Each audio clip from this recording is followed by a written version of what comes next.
వేదిక మీద ఉన్నటువంటి మన గౌరవ రాష్ట్ర ముఖ్యమంత్రి వర్యులు వైఎస్ జగన్మోహన్ రెడ్డి గారికి అదేవిధంగా మన ఈ ప్రాంతానికి విచ్చేసినందుకు ప్రత్యేక ధన్యవాదాలు తెలియజేసుకుంటున్నాను.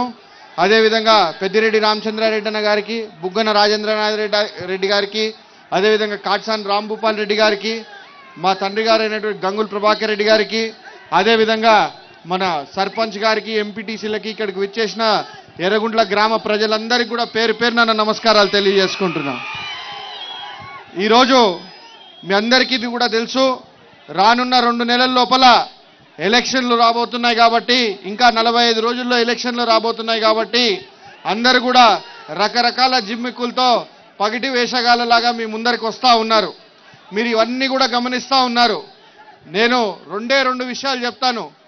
ఈరోజు జగన్మోహన్ రెడ్డి గారు 2019లో సుదీర్ఘ పాదయాత్ర చేసి ఆయన అధికారంలోకి వస్తానని చెప్పి రావాలని చెప్పినప్పుడు ఆయన మేము అధికారంలోకి వస్తే రైతు భరోసా ఇస్తాం, అమ్మఒడి ఇస్తాం, చేయూత ఇస్తాం అని ఇట్లా రకరకాల సంక్షేమ కార్యక్రమాలు చెప్పి ప్రజలకి నవరత్నాలని ప్రకటించి ఆ పాదయాత్రలో మీ మద్దతుకు చూరగొని 2019లో ముఖ్యమంత్రి అయిన దగ్గర నుంచి తూచా తప్పకుండా ఎన్ని కష్టాలు వచ్చినా, ఎన్ని ఇబ్బందులు వచ్చినా ప్రతి ఒక్క హామీని మధ్యలో ఎటువంటి దళారుల వ్యవస్థలు లేకుండా నేరుగా మీకే అందే విధంగా పథకాలన్నీ కూడా రూపొందించి ఈరోజు మీకు పెద్ద ఎత్తున సంక్షేమాన్ని అందించడం జరిగింది.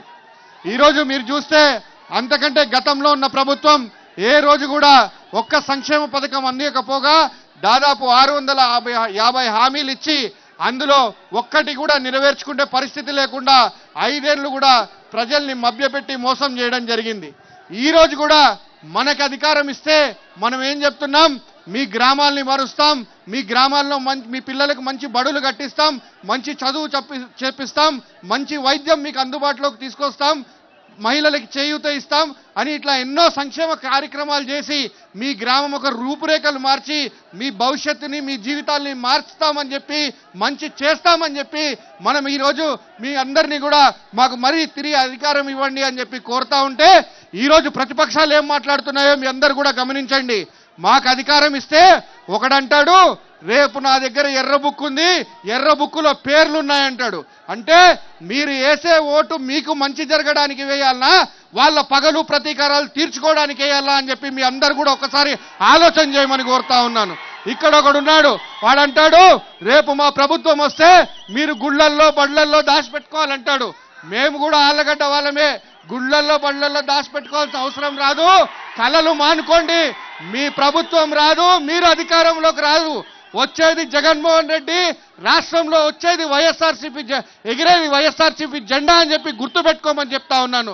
కాబట్టి మీరు 2019లో పెద్ద ఎత్తున మంచి వైపు నిలబడి మంచి మనసుతో మమ్మల్ని అందరినీ కూడా ఆశీర్వదించారు కాబట్టి పెద్ద ఎత్తున మీకు అందరికి కూడా ఇంత సంక్షేమం చేసే అవకాశం మాకు దొరికింది. కాబట్టి రేపు రానున్న రోజుల్లో మంచి జరిగింది కాబట్టి మీ కుటుంబాలకి మళ్ళా తిరిగి జగన్మోహన్ రెడ్డి గారిని ఆశీర్వదించాలా, ఈ రాష్ట్రంలో అత్యధిక మెజారిటీతో ముఖ్యమంత్రిగా గెలిపించాలని చెప్పి మీ అందరినీ కూడా కోరుకుంటూ సెలవు తీసుకుంటున్నాను. జై హింద్, జై జగన్.